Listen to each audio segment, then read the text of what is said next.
കേരളത്തെ ഒട്ടാകെ നടുക്കിയ രണ്ട് സംഭവങ്ങളാണ് വയനാട്ടിലെ മുണ്ടക്കൈ, ചൂരൽമല, അട്ടമല എന്നീ പ്രദേശങ്ങളിലും കർണാടകയിലെ ശിരൂരിലും സംഭവിച്ച ഉരുൾപൊട്ടലുകൾ. പശ്ചിമഘട്ടം കേരളത്തിലൂടെ കടന്നുപോകുന്ന രണ്ട് ജില്ലകളാണ് ഇടുക്കിയും വയനാടും. കുത്തനെയുള്ള മലഞ്ചെരിവുകളാണ് ഇവിടെ കാണാൻ സാധിക്കുന്നത്. അതിനാൽ തന്നെ ഉരുൾപൊട്ടൽ ഉണ്ടാകാനുള്ള സാധ്യത വളരെയേറെയാണ്. ഒരു മലയിൽ 73.74% അധികം മഴവെള്ളം തങ്ങി നിൽക്കുമ്പോഴാണ് ഉരുൾപൊട്ടൽ ഉണ്ടാകുന്നത്. മലയിലെ വിള്ളലുകളിലൂടെ മഴവെള്ളം താഴ്ന്നിറങ്ങുകയും അവിടെ മർദ്ദം വർദ്ധിക്കുകയും അപ്പോൾ അവിടെയുള്ള മണ്ണും പാറകളും വെള്ളത്തിനൊപ്പം അതിശക്തമായി താഴെ വന്ന് പതിക്കുകയാണ് ചെയ്യുന്നത്.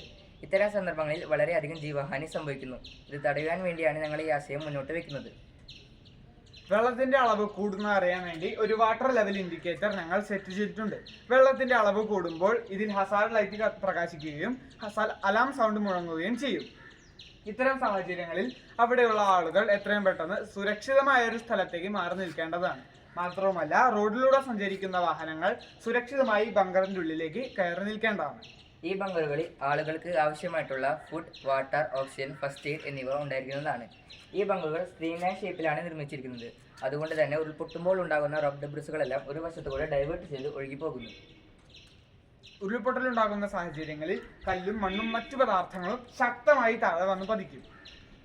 ഈ സമയങ്ങളിൽ ഇത് സ്ട്രീംലൈൻഡ് ഷേപ്പിൽ രൂപകൽപ്പന ചെയ്തിരിക്കുന്നതിനാൽ തന്നെ ഇത് ഒരു വശത്തേക്ക് ഡൈവേർട്ടായി പോകുന്നതായിരിക്കും. ഇതിന്റെ ഉൾഭാഗത്ത് ഒരിക്കലും ഇത് വന്ന് നിറയുകയില്ല. ഇതിന്റെ മുൻഭാഗം ഒരു തുറസായ മേഖലയാണ്. ഇതിന്റെ രൂപത്തിന്റെ പ്രത്യേകത കാരണം ഒരിക്കലും മുൻഭാഗത്ത് മണ്ണ് വന്ന് അടയുകയില്ല.